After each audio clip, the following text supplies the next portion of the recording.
है बच्चों, तो स्वागत है physics academy by DP sir में। तो हम लोग प्रकाश के वैद्युत प्रभाव में देख चुके हैं कि 3 पार्ट मेरा आ चुका है और उसमें मैं आइंस्टीन के प्रकाश के वैद्युत समीकरण के बारे में बता चुका हूं। उसके आगे हमें बताना है कणों की तरंग प्रकृति, द्रव्य तरंगे। ठीक है, तो हम लोग वीडियो का पार्ट नंबर कौन सा पढ़ने जा रहे हैं? 4। ठीक है, इस प्रकाश के वैद्युत के प्रभाव में मैंने वीडियो क्रम से डाले हुए हैं 1 2 3, इसके बाद चौथा पार्ट में डाल रहा हूं और चौथे पार्ट में हमें पढ़ना है कण की तरंग प्रकृति। ठीक है, कण की तरंग प्रकृति। ठीक है, या इसी को हम लोग बोलते हैं द्रव्य तरंगे। द्रव्य तरंगे। ठीक है, चलिए द्रव्य तरंगों के बारे में जानेंगे। तो 19वीं सदी में यह पता चल गया था कि प्रकाश तरंगों के रूप में चलता है और तरंगों के रूप में चलने से जो है उसके कई सारे गुणों को देखकर प्रकाश के परावर्तन, अपवर्तन, सारी चीजों की व्याख्या की गई थी। उस समय माना जा रहा था कि लाइट जो हमारी है वो किस रूप में चल रही है? तरंग के रूप में। मतलब उसके अंदर कौन सा गुण है? ये तरंग का गुण है। लेकिन हमें पढ़ना कौन सा है? कणों की तरंग प्रकृति। मतलब कण जो है तरंग के संबंध की तरह बिहेव कर रहे होंगे। ठीक है, तो लाइट को ऐसा माना जाता था, प्रकाश को, कि ये किस रूप में चलती है? तरंगों के रूप में। कौन सी सदी में? 19वीं सदी में। ठीक है, 19वीं सदी में ऐसा माना जाता था कि लाइट किस रूप में चल रही है? कण के रूप में चल रही है, तरंग के रूप में चल रही है। सॉरी, किस रूप में चल रही है? वेव्स के रूप में, तरंग के रूप में गति कर रही है ये। ठीक है, तो तरंग के रूप में जब गति कर रही थी तो उस समय प्रकाश के परावर्तन, अपवर्तन, विवर्तन, ये सारी चीजों की व्याख्या की गई थी। क्या मानकर? लाइट को तरंग मानकर। और ऐसा माना जाता था कि अब जो है लाइट के अंदर किसी तरह का कोई गुण नहीं है, ये किस रूप में चल रही है? तरंगों के रूप में चल रही है। इसके पास अब किसी तरह का गुण कोई नहीं, और सभी लोग ये मान चुके थे। ठीक है, परंतु 20वीं सदी में एक और घटना आई, प्रकाश का वैद्युत प्रभाव। ठीक है, बहुत अच्छी घटना है प्रकाश के वैद्युत प्रभाव में, प्रकाश का वैद्युत प्रभाव। ठीक है, प्रकाश के वैद्युत प्रभाव जो है कौन सी सदी में आई थी? 20वीं सदी में। और वैद्युत प्रभाव की घटना यह थी कि जब किसी भी धातु के पृष्ठ पर लाइट को आपतित कराया जाता है तो उस जो है पृष्ठ के पदार्थ जो होते हैं कुछ लाइट को ऑब्जर्व करने के बाद उनसे इलेक्ट्रॉनों का उत्सर्जन करा देते हैं। मतलब कि उनसे क्या निकलते हैं? इलेक्ट्रॉन निकलना शुरू हो जाते हैं। जब भी किसी धातु के पृष्ठ पर लाइट को आपतित कराते हैं तो इस धातु के पदार्थ के कुछ कण ऐसे होते हैं जो उनको ऑब्जर्व करने के बाद उस पदार्थ से क्या निकलने लगते हैं? इलेक्ट्रॉन निकलने लगते हैं। ये घटना क्या कहला रही थी? प्रकाश का वैद्युत प्रभाव कहला रही थी। लेकिन जब प्रकाश का वैद्युत प्रभाव आया था तो उस समय जो ये माना जा रहा था कि लाइट किस रूप में चल रही है? कण के रूप में चल रही है। ठीक है, और उससे पहले जो एक्सप्लेन किया गया था, व्याख्या किया गया था लाइट के बारे में, तो ये बताया गया था कि ये किस रूप में चल रही है? तरंग के रूप में चल रही है। ठीक है, तो दोनों घटनाएं जो है वैज्ञानिकों को बहुत भ्रम में डाल दिए थे कि प्रकाश तो एक ही चीज है, लेकिन इसके अंदर 2 तरह के गुण पाए जा रहे हैं। एक तरंग के रूप में चल रही है और दूसरी किस रूप में? कण के रूप में चल रही है। ठीक है, वैज्ञानिकों के सामने एक बहुत बड़ी समस्या यह हो गई थी कि लाइट अपने अंदर 2 तरह के गुण किस तरह से रख सकती है। ठीक है, देखिए, प्रकाश को जब तरंग माना गया था तो उस स्थिति में व्यतिकरण, विवर्तन, ध्रुवण इत्यादि की व्याख्या की गई थी। ठीक है, व्यतिकरण की भी व्याख्या की गई थी, व्यतिकरण, इसके बाद विवर्तन और ध्रुवण। ठीक है, परावर्तन, अपवर्तन की भी व्याख्या की गई थी। तो ये सारे जो एक्सप्लेन थे ये प्रकाश को क्या माने गए थे? तरंग मानकर किए गए थे। परंतु कुछ ऐसी घटनाएं थी जिसमें लाइट को तरंग मानने पर उसकी व्याख्या नहीं हो पा रही थी। जैसे में हम अभी लिखे हैं प्रकाश का वैद्युत प्रभाव। प्रकाश के वैद्युत प्रभाव को लाइट के किस रूप में मानकर चले हैं? कण के रूप में मानकर चले हैं। ठीक है, लाइट को तरंग मान रहे थे तो प्रकाश के वैद्युत प्रभाव की व्याख्या नहीं हो पा रही थी। ठीक है, इसके बाद दूसरा प्रभाव है क्रॉम्पटन प्रभाव, जिसको बोलते हैं। क्रॉम्पटन प्रभाव भी जो है एक तरह की घटना है लाइट से, और इसकी भी व्याख्या जो है प्रकाश को तरंग मानकर की जा रही थी, परंतु इसकी व्याख्या नहीं हो पा रही थी। इसीलिए लाइट को वहां पर क्या माना गया था, कण के रूप में माना गया था। कण के रूप में मानने से जो है क्रॉम्पटन प्रभाव की व्याख्या और प्रकाश के वैद्युत प्रभाव की व्याख्या हो गई थी। ठीक है, तो वैज्ञानिक बहुत जो है भ्रम में थे कि हम लाइट को कण माने कि लाइट को क्या माने, तरंग माने। ठीक है, बहुत बड़ी एक समस्या थी वहां पर। तो उसी समय एक फ्रांसीसी साइंटिस्ट थे, 1924 में फ्रांसीसी साइंटिस्ट आए जिनका नाम है लुईस दी ब्रोगली। फ्रांसीसी साइंटिस्ट है जिनका नाम कौन सा है, लुईस दी ब्रोगली। लुईस दी ब्रोगली एक साइंटिस्ट है। ये साइंटिस्ट 1924 में फ्रांसीसी साइंटिस्ट हैं। जब ये आए तो इस समस्या को उन्होंने दूर कर दिया। ठीक है, उन्होंने ये बताया कि लाइट जो है कण के रूप में बिहेव करता है और तरंग के रूप में, दोनों तरह से समस्या है। परंतु यदि कोई गतिशील कण है और वो गति कर रहा है, ठीक है, कोई भी गतिशील कण, मैंने क्या बोला है, कण, ठीक है, कोई भी यदि गतिशील कण है और वो गतिशील कण गति कर रहा है, मूव कर रहा है, तो उसके अंदर तरंग विद्यमान होते हैं। बिना तरंग विद्यमान हुए वो कण गति नहीं कर सकता है। कोई भी कण है, अगर वो कण गतिशील है तो उसके अंदर किसके गुण होते हैं, तरंग के गुण होते हैं, मतलब उसमें तरंग के गुण विद्यमान है। इसी तरह से फोटॉन भी एक कण है, और फोटॉन यदि गतिशील है तो उसके अंदर तरंग के गुण विद्यमान है। ठीक है, उसके अंदर किसके गुण विद्यमान है, तरंग के गुण विद्यमान है, वेव्स के गुण विद्यमान है।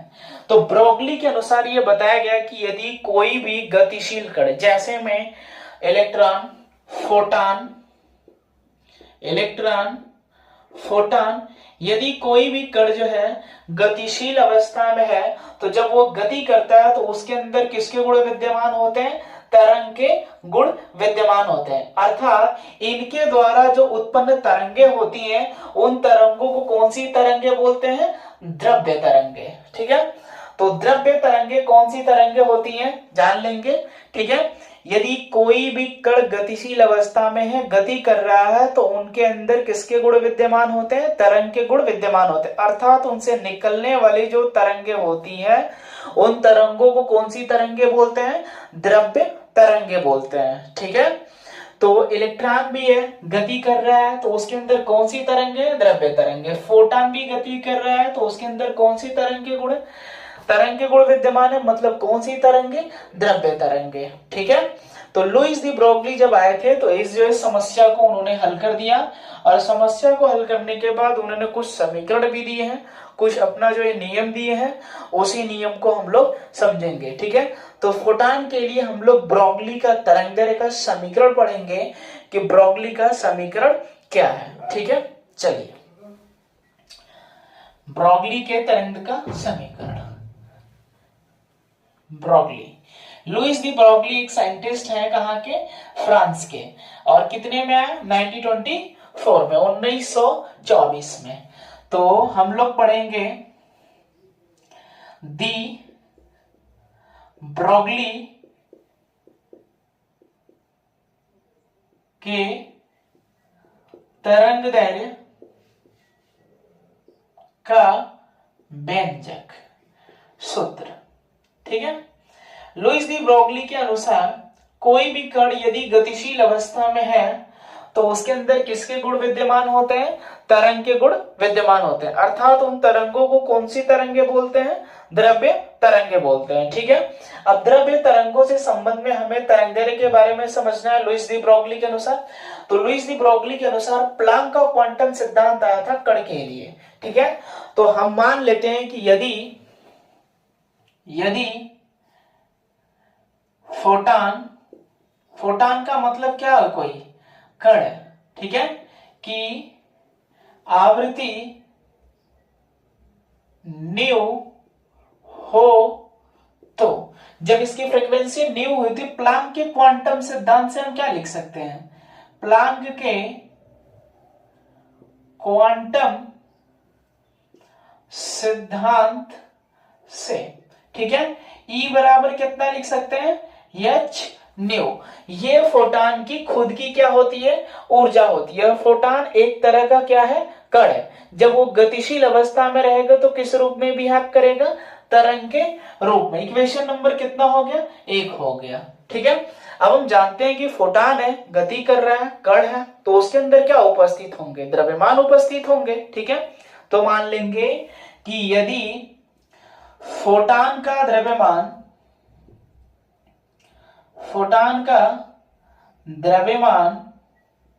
स्मॉल m हो तो जब फोटॉन का द्रव्यमान स्मॉल m होगा तो आइंस्टीन के सापेक्षता सिद्धांत से, आइंस्टीन के सापेक्षता सिद्धांत से, आइंस्टीन का सापेक्षता सिद्धांत क्या है?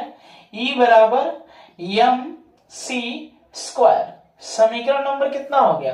2 हो गया। यह आइंस्टीन का सापेक्षता सिद्धांत है। समीकरण 1 और समीकरण 2 को ध्यान से देखेंगे तो इनके बाएं पक्ष आपस में क्या है? बराबर है। तो हम लिख सकते हैं किससे? समीकरण 1 तथा समीकरण किससे? 2 से। ठीक है, समीकरण 1 और समीकरण 2 से लिखेंगे तो हम इसके जगह पर क्या लिख सकते हैं, या इसके जगह पर लिख सकते हैं mc स्क्वायर बराबर h न्यू। ठीक है, यहां पर हम जो है h का मान निकाले, या तो c का मान निकाले, या तो किसी भी चीज का मान निकाले, तो हम न्यू बराबर एक सूत्र जानते हैं, न्यू बराबर होता है c बटा में लेमडा, फ्रीक्वेंसी बराबर। ठीक है, तो m c स्क्वायर बराबर हम लिख सकते हैं, यहां पर h है तो h, और न्यू के जगह c बटा में कितना लिख सकते हैं? लेमडा लिख सकते हैं। एक c से एक c कट गया, mc बराबर h बटा में कितना हो गया? लेमडा। लेमडा को जब इस स्थान पर करेंगे तो लेमडा की जगह mc को कर देंगे। हमें तरंगदैर्घ्य की गणना करना है तो h बटा में कितना हो गया? mc। ये तरंगदैर्घ्य जो मिला है ये किसके लिए मिला है? फोटॉन के लिए मिला है। तो फोटॉन के लिए मिला है तो हम mc बराबर लिख सकते हैं p, और p हमारा क्या है? संवेग है। लेकिन ये संवेग किसका है? फोटॉन का। ठीक है, किसके लिए काम की है? फोटॉन के लिए। तो हम लिख सकते हैं लेमडा बराबर h अपान कितना? p। ठीक है, तो ब्रोगली तरंगदैर्घ्य के अनुसार फोटॉन के तरंगदैर्घ्य का मान लेमडा बराबर h अपान p से हम क्या कर सकते हैं? ज्ञात कर सकते हैं। h को हम बोलते हैं कौन सा नियतांक है? ये प्लांक नियतांक है। और प्लांक नियतांक का मान कितना होता है? फिक्स होता है ये 6.6 10 to the power -34 joule second होता है ये। ठीक है, ये किसका मान है? प्लांक नियतांक का मान है। लेमडा हमारा तरंगदैर्घ्य है और p फोटॉन का क्या है? संवेग है। तो ये फोटॉन के लिए द्विब्रोगली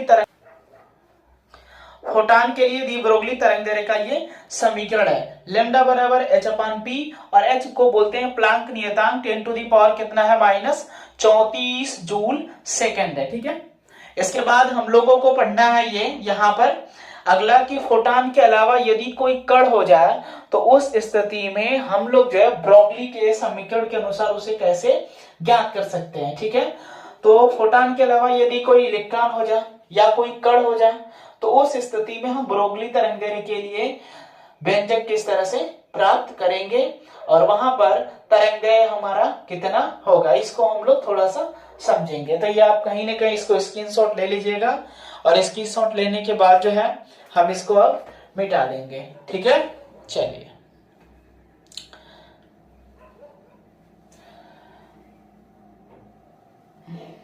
अगला हमको पढ़ना है इलेक्ट्रॉन से संबद्ध दी ब्रोगली तरंगदैर्घ्य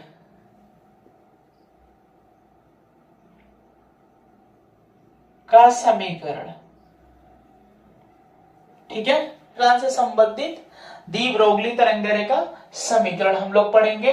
चलिए, इलेक्ट्रॉन है, इलेक्ट्रॉन कोई कण है, फोटॉन की स्पीड से वो चल नहीं सकता है, फोटॉन लाइट की स्पीड से चल रहा था यहाँ पर, तो हम उसको सी लिए थे। ठीक है, इसके बाद हम लोग जो है देख लीजिए इसमें कि ब्रोगली तरंगदैर्घ्य के अनुसार यदि कोई